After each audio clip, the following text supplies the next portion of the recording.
Pemirsa, Litiwari Iman Gea, pedagang pasar Gambir Medan yang beberapa waktu lalu menjadi korban penganiayaan sejumlah preman dan videonya sempat viral di media sosial, justru ditetapkan sebagai tersangka oleh kepolisian sektor Percut Setuan. Sebelumnya, beredar video yang viral di media sosial yang memperlihatkan seorang perempuan dianiaya oleh 4 pria berbadan tegap. Berdasarkan bukti visum, memang ada beberapa tanda-tanda kekerasan yang kemudian dialami oleh Litiwari Iman Gea. Peristiwa pengeroyokan ini juga dipicu karena korban tidak memberikan uang setoran atau sewa lapak sebesar Rp500.000. Padahal menurut korban, dirinya telah membayar sewa tersebut kepada oknum pemuda setempat. Kasus ini saat ini diambil oleh Ditkrimsus Polda Sumatera Utara.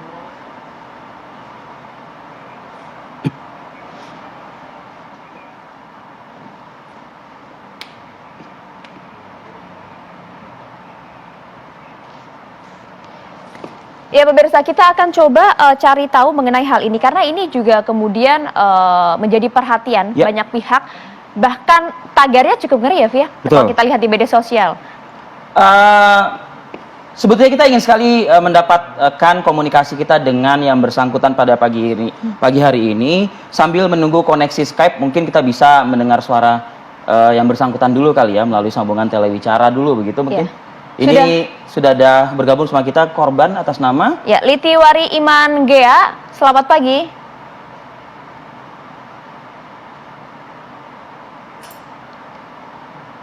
Sambungan komunikasi sudah diperbaiki, Rivi. Kita akan sapa dulu dua narasumber kita lain yang sudah terhubung. Ini ada Mas Heri Firmansyah Yasin, pakar hukum pidana, dan juga Pak Bedi Baboto, Ketua Harian Kompolnas. Assalamualaikum, selamat pagi semuanya Bapak-Bapak. Waalaikumsalam, selamat pagi Mas Fadil, Mbak Maria. Sehat selalu Bapak-Bapak ya. Sehat selalu. Oke, langsung saja sebenarnya kalau misalnya kita lihat di media sosial kan cukup kencang beberapa hari terakhir membahas soal hal ini. Bagaimana kemudian korban yang ada videonya juga nampak di video diduga nampak teraniaya, kemudian menjadi korban dan justru polisi merilis ditetapkan sebagai tersangka. Kita akan coba sapa dulu ya. Ada Inang ini, Litiwari Iman Gea. Selamat pagi, bisa mendengar suara kami, Ibu Liti? Ibu Liti, selamat pagi.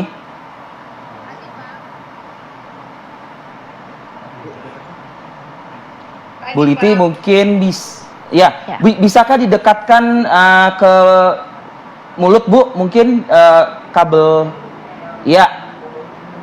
baik Ibu, terima kasih. Ibu saat ini status hukum Ibu tersangka, betul Bu?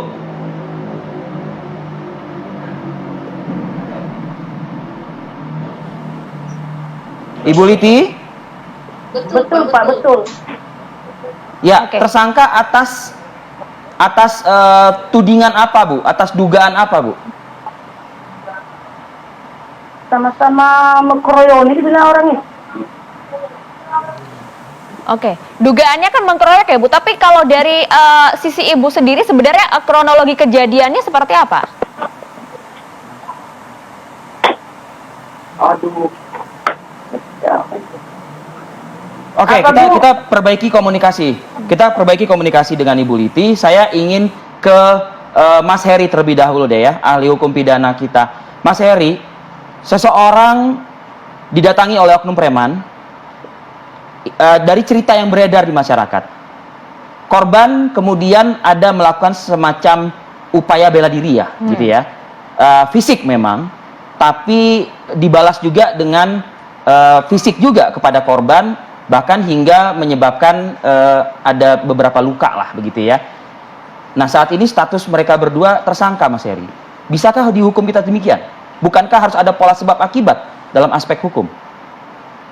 Ya, terima kasih Mas Fadil. Dalam konteks ini tentunya saya yakin dan percaya, sebelum saya lebih jauh menjelaskan, bahwa ini kan sudah ditangani oleh Polda Sumatera Utara ya. Nah, saya yakin teman-teman penyidik di Polda Sumatera Utara sudah memiliki profesionalisme yang tinggi dan kemampuan untuk kemudian bisa melihat kronologi ini secara utuh ya. Itu yang penekanan saya adalah kronologi, karena versi kebenaran Mas Fadil dari versi masing-masing tentu ada, baik dari pihak ibu tadi maupun dari pihak yang dikatakan adalah oknum preman tadi kan. Tapi memang semuanya harus dalam konteks pembuktian, sehingga pembuktian ini harus dilihat secara utuh. Saksi-saksi yang ada itu apakah benar memang terjadi pemukulan, siapa yang kemudian melakukan pemukulan pertama kali, dan kemudian tadi apa yang katakan oleh Mas Fadil sangat benar sekali terkait dengan hukum sebab akibat, karena tidak akan mungkin ada aksi tanpa reaksi begitu ya. Jadi sangat mungkin melihatnya tidak hanya pada saat kejadian. Misalnya kalau ada yang merekam, karena saya nggak yakin di situ ada CCTV pada saat ini. Tapi kalaupun ada yang merekam dan dijadikan bukti, maka bukti ini harus utuh. Ya, dia tidak bisa dipenggal-penggal ataupun misalnya mendapatkan dari beberapa katakanlah media. Jadi harus dari satu sumber dia. Sehingga ketika nanti dalam proses pembuktian ini pun dapat diyakini sebagai scientific evidence. Nah, itu dalam konteks ini perlu kita sampaikan. Jadi karena masing-masing pihak kan melaporkan ini kan.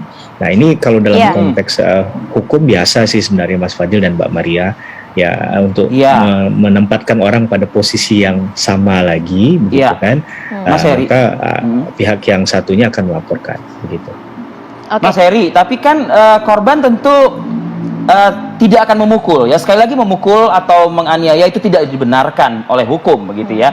Tapi kan tentu kan tidak ada asap kalau tidak ada api kan begitu. Ini kan bisa kita katakan sebagai upaya pembelaan diri, misal seperti itu. Tapi nanti kita juga perlu dalami juga. Kalau dalam konteks ini, apakah dua-duanya harus tersangka? Tidak ada korban di sini? Ya, kalaulah faktanya memang itu benar adanya ya, kalaulah fakta itu benar, maka kita akan kembali kepada teori hukum pidana. Pasal 49 KUHP atau istilah Belandanya noodweer atau pembelaan terpaksa. Tadi saya yakin Mbak Fadil dan Mbak Maria malah sudah lebih tahu nih hukum pidana nih, tadi udah bicara tentang pembelaan terpaksa tadi kan. Nah, pembelaan terpaksa ini belajar sama Mas Heri nih. Lagi mau kuliah dulu Mas. Tentunya bicara dalam konteks ini adalah bagaimana dia kemudian mencoba untuk membela diri dalam konteks kehormatannya gitu ya. Kehormatannya sebagai manusia terhadap suatu serangan. Nah, serangan tadi yang kita nggak tahu siapa yang memulai tadi kan, karena ini masih dalam proses penyidikan teman-teman kepolisian. Nah, ini yang harus dibuktikan. Atau memang sebelum kejadian ini sudah ada rentetan peristiwa sebelumnya. Nah, ini juga yang harus dilihat kan, upaya untuk kemudian tadi, upaya sebab akibat tadi akan dilihat apakah 2 hari sebelumnya, sehari sebelumnya memang sudah ada intimidasi oleh pihak yang dikatakan oleh preman tadi, atau memang sudah ada persoalan sebelumnya di antara mereka, karena masih simpang siur ini kan, apakah itu benar oknum preman ataukah memang orang yang lewat di sekitar. Tapi yang pasti tadi masing-masing pihak punya legal standing untuk kemudian melaporkannya. Cuman kecermatan ada dari penyidik sebagai warga negara Indonesia ya. Betul, tapi kecermatan penyidik untuk melihat kronologi, kemudian bukti-bukti berupa saksi dan juga rekaman tadi, untuk dibuktikan secara benar adakah rekaman tadi itu tidak melihatkan peristiwa hukumnya tadi secara fakta, secara utuh atau tidak. Nah, kalau ternyata ada yang di-cut, berarti ada indikasi memang ini ada satu hal yang tidak disampaikan secara benar. Nah, ada konsekuensi hukum juga misalnya terhadap laporan-laporan yang misalnya tidak benar. Tadi ada pasal 317 KUHP, 220 KUHP, 242 KUHP. Jadi walaupun saya tidak kemudian mendorong itu ke arah sana ya, karena harapan saya memang perkara ini bisa diselesaikan lewat jalur yang terbaik begitu bagi kedua belah pihak. Mungkin karena salah paham dan lain sebagainya, tapi kalimat Mas Heri ini mengingatkan saya nih ke Pak Beni Mamoto, ya kan? Pak Beni, kita mendengar ada istilah di kepemimpinan Kapolri Jenderal Listio Sigit Prabowo, restoratif justice, ya kan? Salam presisi kalau gitulah ya kan, dibaratkan seperti itu. Nah, ini apakah memang tidak bisa dikedepankan keinginan Kapolri kita ini untuk ya nggak usah nambah-nambah berkas lah ya, kalau bisa mungkin bisa diselesaikan, dilihat hulu dan hilir seperti itu oleh pihak kepolisian. Ya betul, jadi memang program Pak Kapolri itu salah satunya adalah mengedepankan restoratif justice. Beliau mengatakan bahwa jangan lagi kasus-kasus kecil yang bisa dimusyawarahkan, diselesaikan itu kemudian diproses.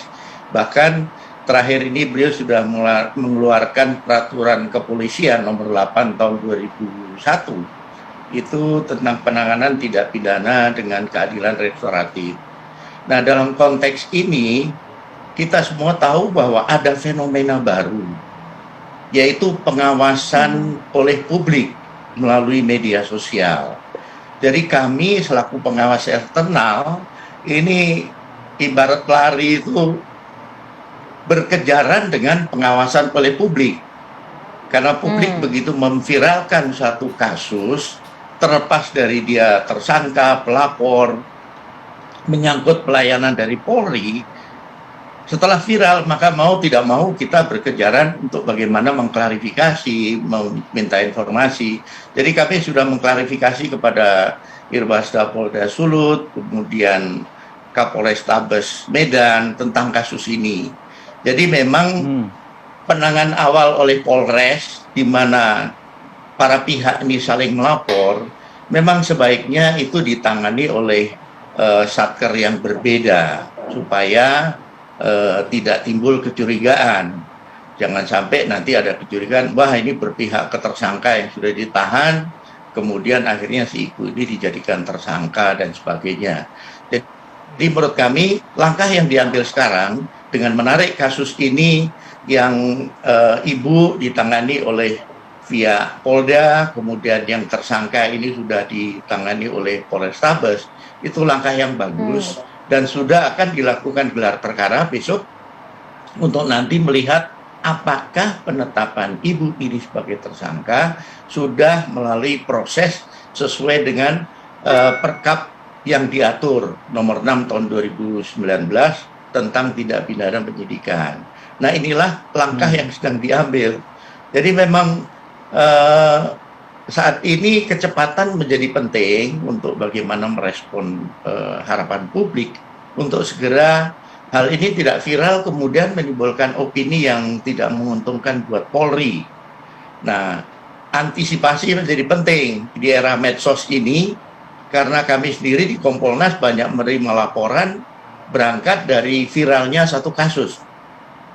Nah, saya sependapat seandainya kasus-kasus seperti ini ketika masih bisa direstoratif, karena menurut informasi yang kami peroleh, si ibu ini pernah melapor di Polsek, dan itu sudah diselesaikan juga dengan restoratif.